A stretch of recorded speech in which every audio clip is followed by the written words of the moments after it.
Good morning students. भाई अब हम धीरे धीरे बढ़ते जा रहे हैं हमारे एक बहुत अच्छे टॉपिक, बहुत इंटरेस्टिंग टॉपिक इलेक्ट्रिक मोटर की तरफ, कि हमारे घरों में जो मोटर लगी होती है, आज जो हम मोटर से पानी हमारे टैंक्स में सप्लाई करते हैं, फ़ैन हो गया, ड्रिल मशीन हो गई, पूरी हमारी कार्स हो गई, जो इलेक्ट्रिक कार्स आ रही है, ऑलमोस्ट बहुत सारी जगहों पर मोटर की एप्लीकेशन है। कुएं से हम पानी निकालते हैं, खेतों में फार्मर सिंचाई करते हैं, ये सब मोटर की वजह से हो रहा है। तो हम समझेंगे कि मोटर काम कैसे करती है, और उसे समझने के लिए ये चीज़ समझनी बहुत ज़रूरी है जो हम आज स्टार्ट करने जा रहे हैं। तो चलो समझते हैं। छोटा सा टॉपिक है, इम्पॉर्टेंट टॉपिक है। Force on A current carrying conductor in magnetic field. इसका मतलब क्या है कि अगर मैं एक करंट कैरिंग कंडक्टर को, करंट कैरिंग कंडक्टर का मतलब क्या है? एक वायर, कंडक्टर मतलब वायर जिसमें करंट फ्लो हो रहा हो, जिसमें क्या फ्लो हो रहा हो? करंट। अगर मैं एक ऐसा वायर जिसमें करंट फ्लो हो रहा हो, ऐसे सपोज करो ये वायर है, सर ऐसे खुले में ही करंट फ्लो हो जाएगा कि नहीं? ऐसे सर्किट होगा, लेकिन अभी हमें उस सर्किट से लेना देना नहीं है, तो मैं केवल उस वायर को बनाऊंगा जिसमें करंट फ्लो हो रहा है। तो क्या कहना है? कहना ये है कि अगर मैं किसी वायर को मैग्नेटिक फील्ड में रख दूं, काय में रख दूं? मैग्नेटिक फील्ड के अंदर, तो फिर उस पर फोर्स लगेगा। Force on current carrying conductor, एक करंट कैरिंग वायर पे फोर्स लगेगा इन मैग्नेटिक फील्ड, अगर हम उसे मैग्नेटिक फील्ड में रख दें। तो सर मैग्नेटिक फील्ड में कैसे रखेंगे? देखो, ये मैंने एक मैग्नेट बनाई है, ये है हॉर्स शू मैग्नेट। इस तरीके की शेप की होती है हॉर्स शू मैग्नेट, क्योंकि घोड़े की जो नकेल होती है उसके शेप की होती है ये, इसीलिए इसे हम बोलते हैं हॉर्स शू मैग्नेट। इसका नॉर्थ पोल यहाँ होता है और साउथ यहाँ, या फिर उल्टा भी बना सकते हो कि भाई नॉर्थ नीचे साउथ ऊपर। समझ में आई बात? तो इस तरीके की शेप की होती है, सी शेप की हॉर्स शू मैग्नेट। अब हमें ये बात पता है कि मैग्नेटिक फील्ड नॉर्थ से निकलती है और साउथ में आती है। बाहर की तरफ, outside the magnet, magnetic field originate from north pole and terminate into south pole. हाँ या ना? तो भाई अपन इसके मैग्नेटिक फील्ड बनाते हैं कि सर नॉर्थ ऊपर है, साउथ नीचे है, तो मैग्नेटिक फील्ड कैसी होगी? नॉर्थ से निकल के साउथ की तरफ, नॉर्थ से निकल के साउथ की तरफ, नॉर्थ से निकल के साउथ, नॉर्थ से निकल के साउथ, नॉर्थ से निकल के साउथ। यानी कि यहाँ पे मैग्नेटिक फील्ड कुछ इस तरीके की होगी। अब इस मैग्नेटिक फील्ड में अगर मैं इस वायर को यहाँ से उठा के यहाँ रख दूँ कि सर एक वायर जिसमें करंट फ्लो हो रहा है, उसे हमने यहाँ रख दिया, तो होगा क्या? बहुत मज़ेदार बात होगी। ये मैं तुम्हें अभी एक एक्सपेरिमेंट से भी बताने वाला हूँ, तुम्हें दिखेगा लाइव कि भाई अगर मैं मैग्नेटिक फील्ड में एक वायर रखूँगा तो उस पर फोर्स लगेगा। फोर्स लगेगा, हमें कैसे पता चलेगा कि ये वायर यहाँ रखा रहा था, ये सब बाहर आने लग जाएगा, टिंग, ये ऐसे पकड़ के बाहर आने लग जाएगा।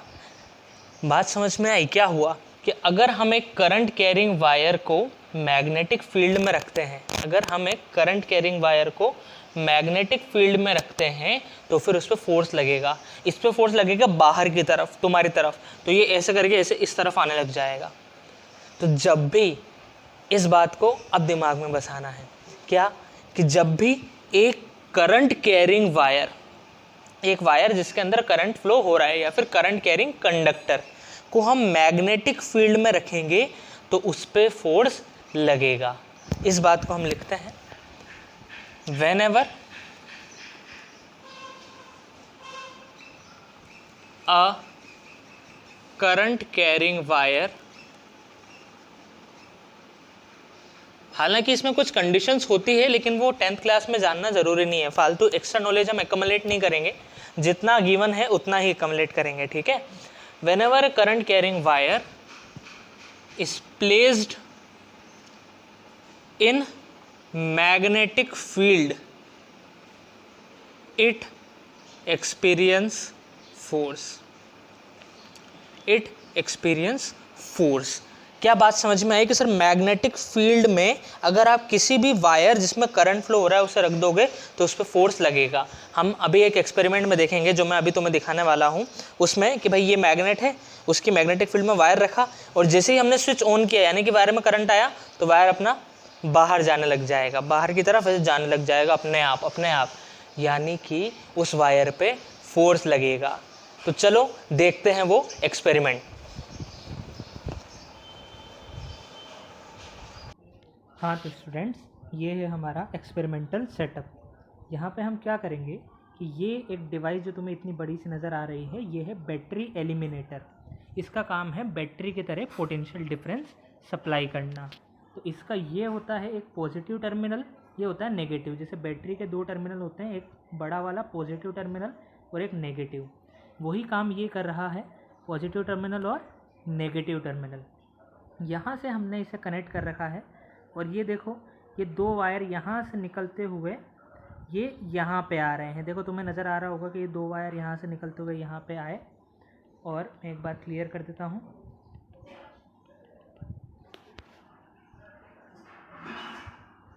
देखो ये वायर एक तो ये यहाँ से आया हमारा, ये यहाँ से ऐसे होते हुए ये ऊपर चला गया, तो ये दोनों वायर हैं, ठीक है।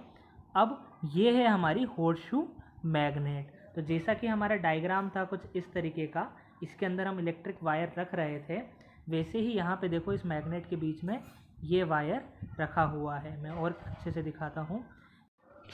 तो स्टूडेंट्स देखो अब तुम्हें क्लियरली ये वायर नज़र आ रहा होगा जो कि हमारी बैटरी से कनेक्ट होते हुए आ रहा है और इसे हमने रख दिया है इस होर्सशू मैग्नेट के बीच में। इसकी मैग्नेटिक फील्ड जो नॉर्थ से साउथ आ रही होगी उसके बीच में हमने ये वायर रख दिया। अब जैसे ही हम यहाँ से स्विच को ऑन करेंगे तो ये वायर इस तरफ डिफ्लेक्ट होगा। जैसे ही मैग्नेटिक फील्ड में करंट कैरिंग वायर, देखो जब तक वायर में करंट नहीं है ये नहीं हिलेगा, इस पर कोई फोर्स नहीं लगेगा, लेकिन जैसे ही हम स्विच को ऑन करेंगे तब इसमें करंट आया और तब इस पर फोर्स लगेगा। इसीलिए हमारा टॉपिक है force on current carrying wire in magnetic field. तो चलो देखते हैं। जैसे ही हमने स्विच ऑन किया ये वायर हमारा डिफ्लेक्ट हो। तो दोस्तों देखा तुमने एक्सपेरिमेंट। अब हमें समझ में आ गया कि सर अगर किसी भी करंट कैरिंग वायर को मैग्नेटिक फील्ड में रखेंगे तो उस पर फोर्स लगेगा। अब एक सवाल मन में आ सकता है कि सर ऐसा क्यों हो रहा है, वाई इस करंट कैरिंग वायर पे मैग्नेटिक फील्ड फोर्स कैसे लगा रही है। बहुत सिंपल सा आंसर है, एक मैग्नेट दूसरे मैग्नेट पे फोर्स लगाती है कि नहीं लगाती है। एक मैग्नेट दूसरे मैग्नेट पे फोर्स लगाती है, हाँ सर लगाती है। तो ओरस्टेड के एक्सपेरिमेंट से हमें ये पता तो चल गया था कि करंट कैरिंग वायर भी क्या है, एक मैग्नेट ही तो है। करंट कैरिंग वायर की अपनी खुद की मैग्नेटिक फील्ड होती है, करंट कैरिंग वायर की अपनी खुद की मैग्नेटिक फील्ड होती है। तो ये भी मैग्नेट, ये भी मैग्नेट, तो ये एक मैग्नेट दूसरे मैग्नेट पे फोर्स तो ये लगाएगी। सही समझ में आई क्या बात, ठीक है। तो जब भी हम किसी करंट कैरिंग वायर को, ये भी क्या है मैग्नेट है, मैग्नेट की तरह से देखो इसे, जब भी हम किसी करंट कैरिंग वायर को मैग्नेटिक पास रखेंगे, मैग्नेट के पास रखेंगे, मैग्नेटिक फील्ड में रखेंगे तो उस पर फोर्स लगेगा। समझ में आया, इसे नोट करेंगे डायग्राम के साथ, फिर हम आगे बढ़ते हैं। It experience force.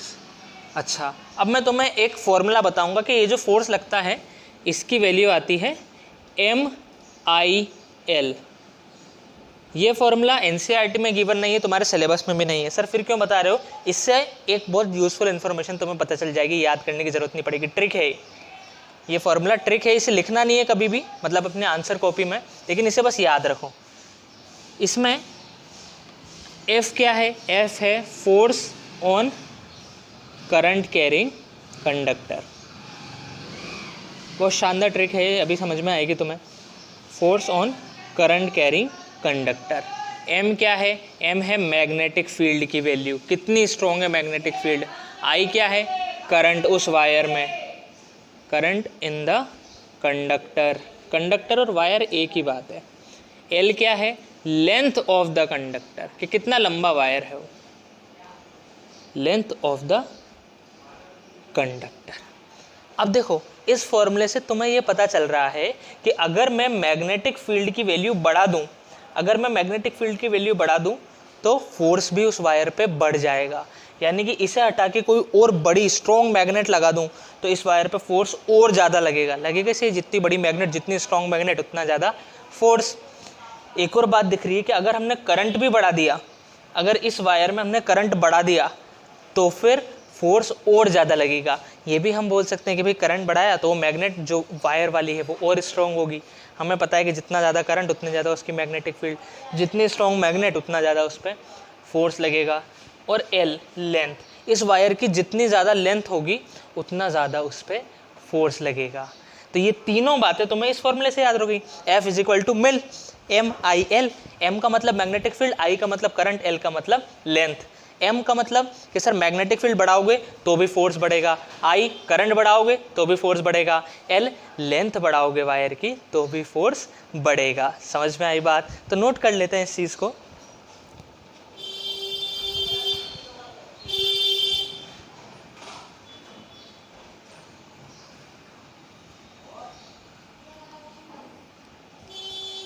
यहीं से बात हमें पता चल रही है।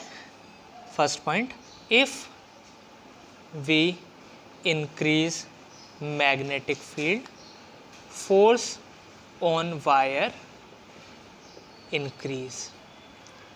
Second point, if we increase current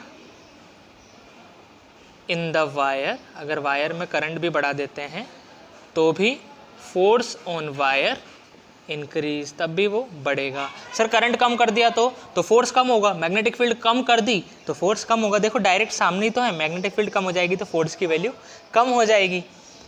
third, if we increase length of wire या कंडक्टर बोल दें हम उसे, फोर्स ऑन वायर इंक्रीज। समझ में आई होगी बात? ठीक है, नोट कर लो, नोट कर लो भाई।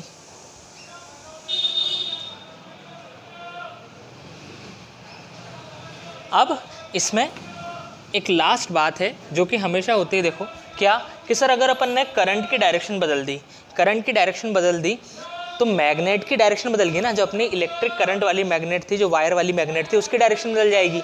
क्योंकि हमने ये पढ़ा है कि अगर हम करंट की डायरेक्शन बदल देते हैं तो मैग्नेटिक फील्ड की भी डायरेक्शन बदल जाती है। इसीलिए इसकी मैग्नेटिक फील्ड की डायरेक्शन बदल गई तो फोर्स की डायरेक्शन भी रिवर्स हो जाएगी। सिंपल सी चीज़, if we reverse the direction of current, direction of force reverses.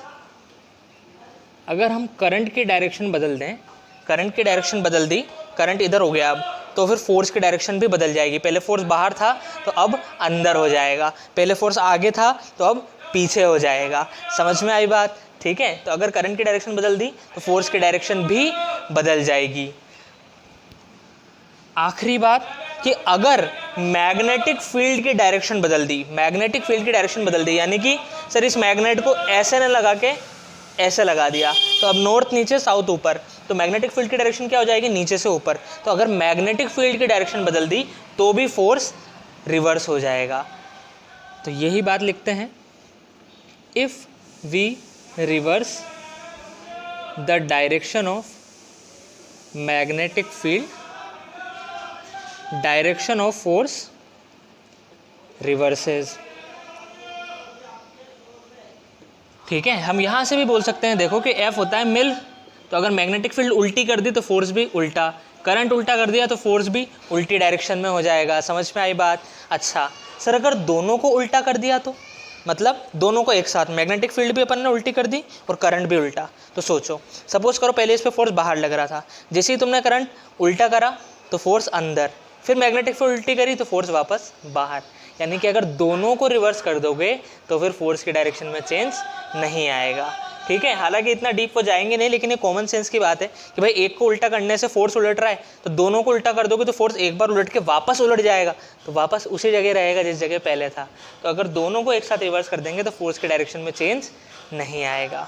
आज इतना ही पढ़ेंगे।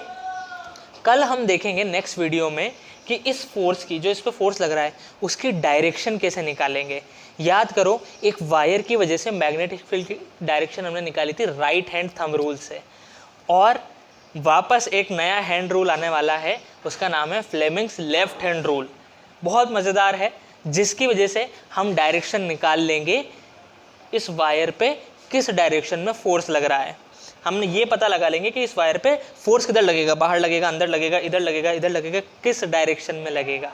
तो इस वायर पे किस डायरेक्शन में फोर्स लगेगा ये हम फ्लेमिंग्स लेफ्ट हैंड रूल से निकालेंगे, और ये हम कल पढ़ लेंगे। ठीक है, आज हमने क्या पढ़ा, जल्दी से समरी में बता देता हूँ कि अगर किसी भी वायर को जिसमें करंट फ्लो हो रहा है उसे मैग्नेटिक फील्ड में रखेंगे तो उस पर फोर्स लगता है। फोर्स का फॉर्मूला आता है मिल, MIL। इसका मतलब मैग्नेटिक फील्ड बढ़ाओगे तो भी फोर्स बढ़ेगा, करंट बढ़ाओगे तो भी फोर्स बढ़ेगा, लेंथ बढ़ाओगे वायर की तो भी फोर्स बढ़ेगा। और अगर मैग्नेटिक फील्ड की डायरेक्शन उल्टी कर दी तो फोर्स भी उल्टा हो जाएगा, करंट की डायरेक्शन उल्टी कर दी तो फोर्स भी उल्टा हो जाएगा, और दोनों की डायरेक्शन उल्टी कर दी तो फोर्स उल्ट के वापस सीधा हो जाएगा, तो डायरेक्शन में चेंज नहीं होगा। तो समझ में आया होगा, इंटरेस्टिंग, मज़ा आया होगा। चलो बाय।